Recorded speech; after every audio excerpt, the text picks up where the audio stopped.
मित्रांनो, भारतामध्ये एका रात्रीत असा कोणता राजकीय पक्ष असू शकतो ज्याने इंस्टाग्रामवर चक्क भाजप आणि काँग्रेस सारख्या बलाढ्य पक्षांना फॉलोअर्सच्या बाबतीत मागे टाकले? एक असा पक्ष ज्याचे अवघ्या काही दिवसात 8 कोटीपेक्षा जास्त फॉलोअर्स झाले. नाही, मी कोणत्याही मोठ्या नेत्याच्या पक्षाबद्दल बोलत नाहीये. मी बोलते कॉक्रोच जनता पार्टी म्हणजे CJP बद्दल. पण हा कॉक्रोच जनता पार्टी नेमका काय प्रकार आहे? हा खरंच एखादा राजकीय पक्ष आहे की यामागे तरुणांचा व्यवस्थेविरुद्धचा एखादा मोठा राग आहे? आणि सर्वात महत्त्वाचं म्हणजे या पक्षाची स्थापना एका न्यायमूर्तीच्या विधानामुळे का झाली? आजच्या व्हिडिओमध्ये आपण या डिजिटल वादळाचा संपूर्ण इतिहास सोप्या भाषेत समजून घेणार आहोत. व्हिडिओ शेवटपर्यंत नक्की बघा. गोष्ट आहे मे 2026 मध्ये सोशल मीडिया रणनीतिकार अभिजित बिटके यांनी या पक्षाची स्थापना केली. पण या मागचं कारण खूप गंभीर होतं.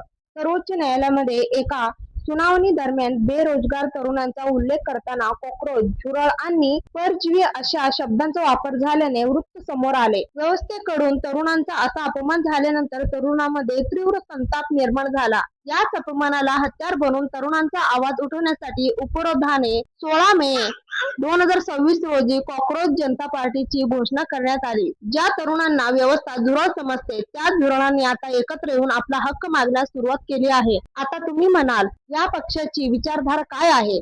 तर हा पक्ष स्वतःला धर्मनिरपेक्ष, समाजवादी, लोकशाहीवादी आणि आळशी असं म्हणतो. यांची टॅगलाईन आहे, आळशी आणि बेरोजगारांचा आवाज. या पक्षात सामील होण्यासाठी त्यांनी सोशल मीडियावर काही मजेदार अटी ठेवल्या आहेत, ज्या ऐकून तुम्हालाही हसू येईल.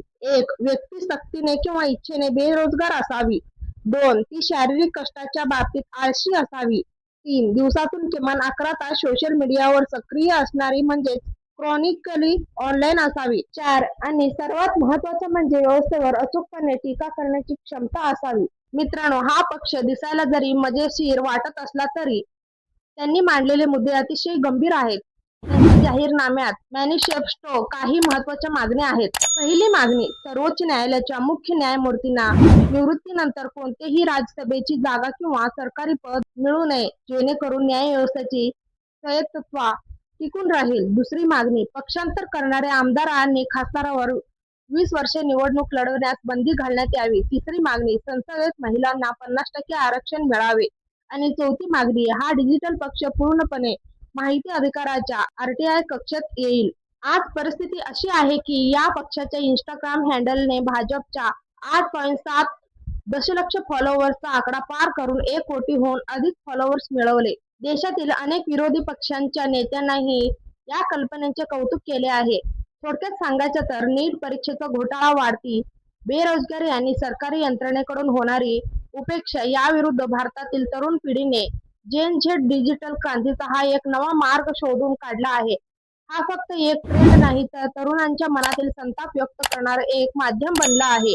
तुम्हाला काय वाटतं? कॉक्रोच जनता पार्टीच्या या डिजिटल आंदोलनामुळे व्यवस्थेला फरक पडेल का? तुमचं मत कमेंट बॉक्समध्ये नक्की कळवा. व्हिडिओ आवडला असेल तर हिस्टॉरिकल मिरर चॅनेलला लाईक, शेअर आणि सबस्क्राईब करायला विसरू नका. जय भीम.